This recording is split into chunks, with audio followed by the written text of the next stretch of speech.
Halo, perkenalkan kami dari kelompok 3 dan sekarang kami akan pastikan tentang laporan file proyek kami. Di sini ada Audrey, Michelle, Najah, Philippus, dan juga Nathanael. Untuk kali ini kami memilih e-commerce untuk AWS infrastructure-nya. Untuk latar belakangnya, dengan kemajuan teknologi dan juga akses internet yang semakin luas, belanja online itu sudah menjadi bagian yang penting dari kehidupan sehari-hari kita. Nah, konsumen itu dapat dengan mudah membeli produk dari berbagai penjuru dunia tanpa harus meninggalkan rumah. Ini juga membuka peluang bisnis yang sangat besar bagi platform e-commerce. Tapi di balik kenyamanan itu muncul tantangan besar. Jadi, gimana bisa mengelola data yang dihasilkan oleh interaksi pengguna, transaksi, dan juga preferensi produk yang terus berkembang. Nah, data ini tuh perlu diproses dan dianalisis dengan cepat agar dapat mendukung pengambilan keputusan yang tepat dalam pengelolaan platform. Untuk mengatasi tantangan ini, desain arsitektur cloud itu menjadi solusi utama. Karena dengan desain arsitektur cloud, platform e-commerce dapat mengelola dan juga proses data dalam jumlah besar dengan cara yang scalable dan juga aman. Nah, dengan kita menggunakan teknologi yang tepat, kita juga dapat melakukan analitik data untuk memahami perilaku konsumen, dan pasar, dan juga efektivitas kampanye pemasaran. Nah, pemanfaatan big data ini juga memungkinkan kita untuk ngasih rekomendasi produk yang lebih relevan, juga ningkatin keamanan transaksi. Nah, arsitektur yang baik juga penting buat masing ketersediaan aplikasi yang terus-menerus. Jadi ini yang hindarin downtime yang bisa mendukung bisnis dan juga mendukung pertumbuhan yang berkelanjutan.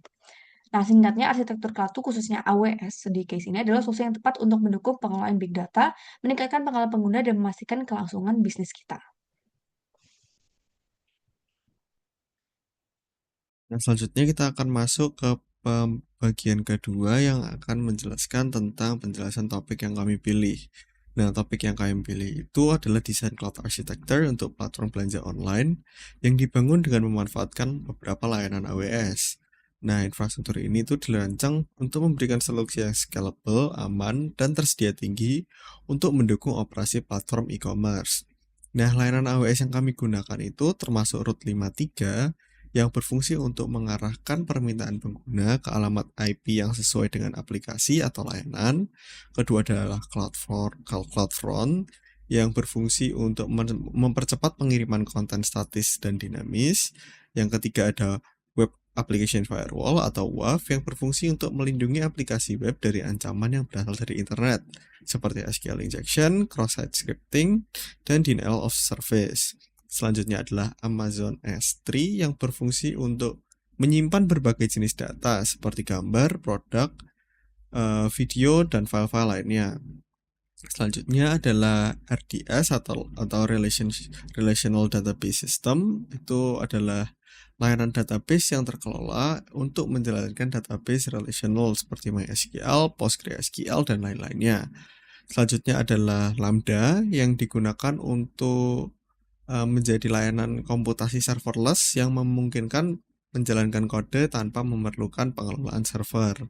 Selanjutnya adalah SNS yang digunakan untuk mengirimkan pemberitahuan kepada pengguna atau sistem-sistem lain. Selanjutnya ada SIS yang merupakan layanan pengiriman email yang memungkinkan pengiriman email dalam jumlah yang sangat besar. Selanjutnya ada DynamoDB, itu adalah layanan database NoSQL atau non-relational yang digunakan untuk menyimpan data tidak terstruktur. Dan yang terakhir adalah Fargate atau layanan untuk komputasi kontainer tanpa server. Halo semua, perkenalkan nama aku Filipus Deren Siswanto dan hari ini aku akan membantu menjelaskan tentang diagram arsitektur dari cloud arsitektur yang sudah kita buat. Nah, marilah kita mulai. Jadi yang pertama, diagram arsitektur ini itu menggambarkan struktur cloud yang dirancang untuk mendukung platform belanja online dengan pendekatan high availability dan scalability yang sangat penting untuk memastikan aplikasi dapat menangani lonjakan traffic dan tetap beroperasi dengan lancar meskipun menghadapi gangguan. Nah, lalu kita akan melihat ke diagram arsitekturnya. Yang pertama itu adalah user. Nah, jadi user ini adalah entitas yang mengakses aplikasi atau layanan yang disediakan melalui infrastruktur AWS. Pengguna mengirimkan permintaan HTTPS untuk mengakses halaman web atau aplikasi. Permintaan ini akan diteruskan melalui serangkaian layanan untuk memastikan data dapat dikirim dengan cepat, aman, dan efisien. Lalu berikutnya kita akan bertemu dengan route 53. Route 53 adalah layanan DNS yang digunakan untuk mengarahkan permintaan pengguna ke server yang tepat. Jadi ketika pengguna mengetikkan nama domain aplikasi di browser mereka, root 53 akan menerima permintaan tersebut, lalu mengarahkan pengguna ke lokasi yang tepat berdasarkan konfigurasi DNS. Biasanya, root 53 digunakan untuk mengarahkan ke CloudFront, yang kemudian menyampaikan permintaan ke backend aplikasi. Lalu selanjutnya, kita akan bergerak ke CloudFront. CloudFront adalah layanan content delivery network dari AWS yang digunakan untuk mengcache konten statis seperti gambar, video, dan halaman web di lokasi server yang tersebar di berbagai belahan dunia. Nah, ketika permintaan untuk konten statis dikirimkan dari pengguna, CloudFront akan memeriksa apakah data tersebut sudah ada di cache yang dekat dengan lokasi pengguna. Jika sudah ada, CloudFront akan mengirimkan data langsung dari cache tersebut, mempercepat waktu pengiriman. Jika belum ada, CloudFront akan mengambil data dari server utama atau backend dan menyimpannya di cache untuk permintaan berikutnya. Lalu, kita akan bertemu dengan Web Application Firewall. Nah, WAF ini layanan yang berfungsi untuk melindungi aplikasi web dari potensi ancaman seperti SQL injection, cross-site scripting, dan serangan umum lainnya yang dapat mengekspos data atau merusak aplikasi. Setelah permintaan pengguna masuk ke CloudFront, WAF melakukan pemeriksaan terhadap data yang diterima. WAF memfilter lalu lintas yang masuk, memblokir permintaan yang berpotensi berbahaya berdasarkan aturan yang telah ditentukan. Hal ini memastikan bahwa aplikasi terlindungi dari serangan yang dapat mengeksploitasi kerentanannya. Lalu kita berpindah dulu ke S3 atau Simple Storage Service. Amazon S3 adalah layanan penyimpanan berbasis objek yang memungkinkan pengguna untuk menyimpan dan mengelola data di cloud. Setelah permintaan pengguna mencapai aplikasi, jika konten statis diperlukan, aplikasi akan mengambilnya dari S3. Nah, S3 ini juga digunakan untuk menyimpan file yang dihasilkan oleh pengguna atau data log yang dihasilkan oleh aplikasi. Dan yang terakhir kita akan ke Internet Gateway. Nah, Internet Gateway ini adalah komponen yang memungkinkan VPC AWS berkomunikasi dengan dunia luar melalui internet. Ketika pengguna mengakses aplikasi melalui internet, permintaan mereka akan diteruskan melalui Internet Gateway yang menghubungkan aplikasi di VPC dengan pengguna luar. Internet Gateway ini memungkinkan komunikasi dua arah baik dari aplikasi ke pengguna maupun sebaliknya. Terima kasih. Saya Michelle Natania dan selanjutnya saya akan menjelaskan mengenai VPC. Jadi VPC atau Virtual Private Cloud adalah sebuah personal data center yang ada di AWS. Dan jaringan ini sepenuhnya isolated dan aman. Di dalam VPC ada dua availability zone, jadi ada AZ1 dan AZ2. Nah, ini adalah lokasi yang terpisah untuk memastikan sistem kita tetap aman dan berjalan kalau misalnya ada masalah di satu tempat. Jadi, kedua availability zone ini itu penting untuk menjamin adanya high availability, di mana jika salah satu sistem fail atau breakdown, sistem yang lain itu dapat berjalan dengan aman. Nah, setiap AZ memiliki public subnet dan private subnet. Untuk public subnet, ini seperti front gate yang menghadap ke internet. Dan internet gateway di sini adalah titik masuk dan keluar dari internet traffic yang ada di dalam VPC. Nah, dari Internet Gateway selain ke AZ juga ada ke Application Load Balancer. Jadi, Application Load Balancer atau ALB bisa dibilang seperti sebuah polisi lalu lintas yang cerdas.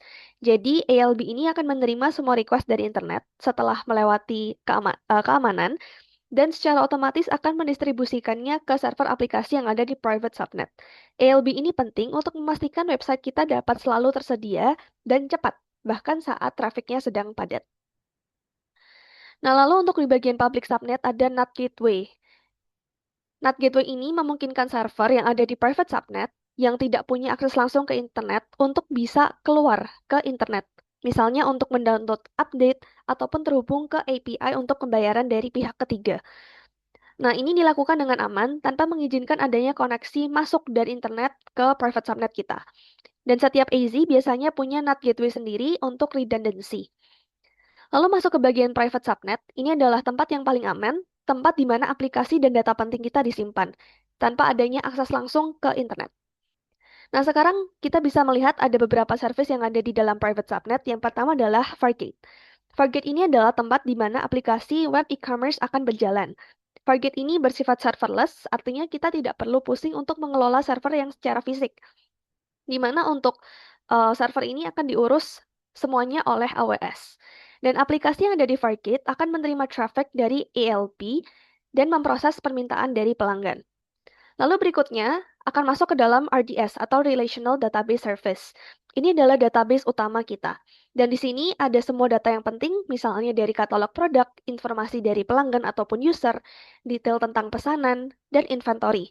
RDS ini adalah service yang dikelola juga sepenuhnya oleh AWS, jadi mereka akan mengurus backup, update, dan scale dari database ini. Dan karena ada di private subnet, jadi datanya akan sangat aman. Lalu yang ketiga akan masuk ke SQS. SQS adalah Simple Queue Service. Ini adalah semacam message queue. Jadi, ketika ada tugas yang tidak perlu langsung diselesaikan, misalnya kalau ada perlu mengirim email konfirmasi pesanan ataupun perlu memperbarui inventory yang ada di sistem lain, maka akan ada sebuah pesan yang dimasukkan ke dalam queue di sini. Dan ini akan membantu sistem kita untuk tetap stabil dan tidak macet ataupun tidak lag saat terjadi banyak permintaan. Jadi di sini saya akan melanjutkan penjelasan mengenai arsitektur yang telah kami buat. Jadi setelah dari SQS kita akan masuk pada Lambda, dan dari Lambda ini kita akan masuk ke DynamoDB.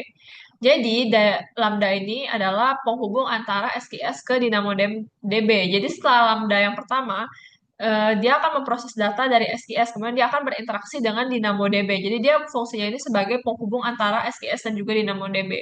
Jadi pas kita masuk ke DynamoDB ini, dia itu merupakan layanan berbasis data NoSQL yang terkelola penuh dari AWS yang dirancang untuk performa tinggi dan skalabilitas. Ini menunjukkan bahwa data yang telah diproses dari Lambda, jadi dari SQS sendiri akan menyimpan data di Lambda. Jadi dan Lambda ini memproses datanya, baru dia akan menyimpannya ke disimpan ataupun diambil oleh DynamoDB. Lalu dari DynamoDB sendiri akan melewati Lambda yang kedua. Jadi yang kedua ini dia itu terpicu oleh perubahan pada DynamoDB. Jadi dari sini tuh memungkinkan adanya pemrosesan real time dari data yang baru masuk ataupun diubah. Jadi Lambda di sini secara berkala mengambil data yang ada dari DynamoDB untuk pemrosesan lebih lanjut. Lalu dari sini dia akan masuk kepada SIS.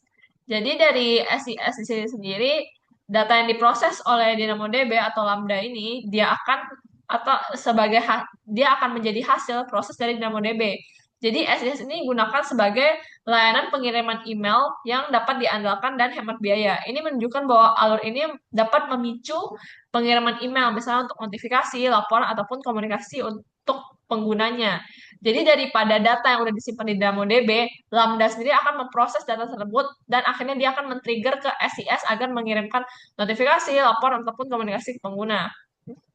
Lalu kepada SNS juga, SNS itu adalah Simple Notification Service. Jadi untuk Lambda ini dia akan terhubung ke SNS. Jadi SNS itu tuh pesanan layanan publish atau subscribe yang fleksibel dan terkelola penuh. Ini berarti Lambda dapat menerbitkan pesan ke topik SNS yang kemudian dapat dikirimkan ke berbagai layanan seperti email, SMS, ataupun yang lainnya. Ataupun juga endpoint HTTP atau HTTPS. Ini sering digunakan untuk memicu notifikasi massal ataupun memicu alur kerja lainnya. Jadi di sini secara keseluruhan untuk arsitektur belanja di online shop seperti yang kita ketahui, datanya sendiri diproses dan sampai akhirnya untuk SIS dan SNS sendiri akan mengirimkan notifikasi secara massal untuk bagi user ataupun bagi pemilik website toko online tersebut. Jadi sekian dari presentasi kami. Terima kasih.